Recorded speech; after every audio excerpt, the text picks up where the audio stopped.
নামাজটা হলো ইমানের অক্সিজেন। আপনি একটা অক্সিজেন ছাড়া মানুষ বাঁচতে পারে? এই যে আগুন ধরে মানুষ মারা গেল, এখানে কিন্তু অধিকাংশ মানুষ, কিছু কিছু মানুষ আছে যারা আগুনে পোড়ার কারণে মারা যায় নাই। যেখানে মারাত্মক ভাবে আগুন লাগে এর আশেপাশে অক্সিজেন থাকে না, অক্সিজেনটা আগুনে নষ্ট করে দেয়। আমরা যে নিঃশ্বাস গ্রহণ করি, নিঃশ্বাসের সাথে কিন্তু অক্সিজেন নামক একটা জিনিস আছে, এটা আমরা গ্রহণ করি। গ্রহণ করার কারণে আমরা বেঁচে থাকি। পৃথিবীতে যত পরিমাণ অক্সিজেন লাগে এর 50% অক্সিজেন আসে সমুদ্র থেকে। এই জন্য দেখেন আল্লাহ পৃথিবীতে প্রায় 73 ভাগ, পৃথিবীকে যদি 100 ভাগে ভাগ করে এর 73 ভাগের 70 ভাগের উপরে হচ্ছে পানি, সমুদ্র, নদী, খাল, বিল এগুলা। আর মাত্র 25 থেকে 30% এটুকু হলো গিয়া জমি, মাটি, আমরা যে এর উপর হাঁটাচলা করি, বসবাস করি। ওই পরিমাণ পানি যদি না থাকতো ওইখান থেকে আমরা অক্সিজেন গ্রহণ করতে পারতাম না। অক্সিজেনের অভাবে মানুষ মারা যেত। যাদের দেশে অক্সিজেন নাই ওইখানে মানুষ বসবাস করতে পারে না। তো পৃথিবীতে আমাদের বেঁচে থাকার জন্য আল্লাহ অক্সিজেন দিয়ে রাখছেন।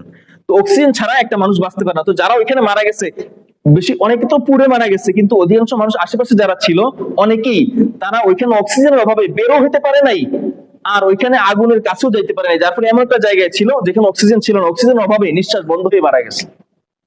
অনেকের ফুসফুস নষ্ট হয়ে গেছে অক্সিজেনের অভাবে, এবং আগুনের ধোঁয়া ঢোকার কারণে। ধোঁয়ার সাথে অক্সিজেন থাকে না, যার ফলে ধোঁয়া গ্রহণ করার কারণে অনেক মানুষ মারা গেছে, বাচ্চারা মারা গেছে। তো ইমানের অক্সিজেন হলো নামাজ। আপনি নামাজ পড়ছেন তো আপনার ইমান বেঁচে থাকবে। আর যদি নামাজ না পড়েন আপনার ইমানটা নষ্ট হয়ে গেছে, মরে গেছে। যারা নামাজ পড়ে না সে দুনিয়ার যে কোনো পাপ কাজ করতে পারে, কোনো পাপ কাজ তাকে বাধা দিবে না। যদি সে নামাজ পড়ে, 5টা ওয়াক্ত মসজিদে সে নামাজ পড়ে, হাজিরা দেয়। ধরেন একটা অপরাধীদেরকে কি করে, কোর্ট থেকে খালাস দিলেও তাকে হাজিরা দিতে হয় প্রত্যেক মাসে মাসে, কোর্টে গিয়া বা থানায় গিয়া হাজিরা দিতে হয় না? কারণ কি? কারণ সে অপরাধ করছে। যদি প্রত্যেক মাসে গিয়ে হাজিরা দেয় তাহলে আর সে অপরাধ করার সাহস পাবে না, সুযোগ পাবে না। কারণ সে চিন্তা করবে আমি যদি অপরাধ করি কোর্টে গেলে আমার আটকে দিবে।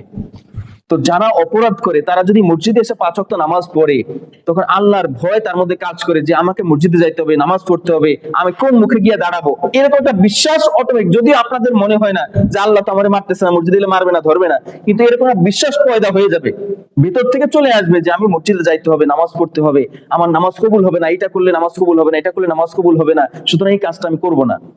এই জন্য নামাজটা হলো ইমানের অক্সিজেন। নামাজ পড়লে আপনার ইমানটা বেঁচে থাকবে, আর নামাজ বাদ দিয়ে দিচ্ছেন আপনার ইমান নষ্ট হয়ে যাবে। ইমান নষ্ট হয়ে গেলে একটা বেঈমান দুনিয়ার যে কোনো কাজ করতে পারে।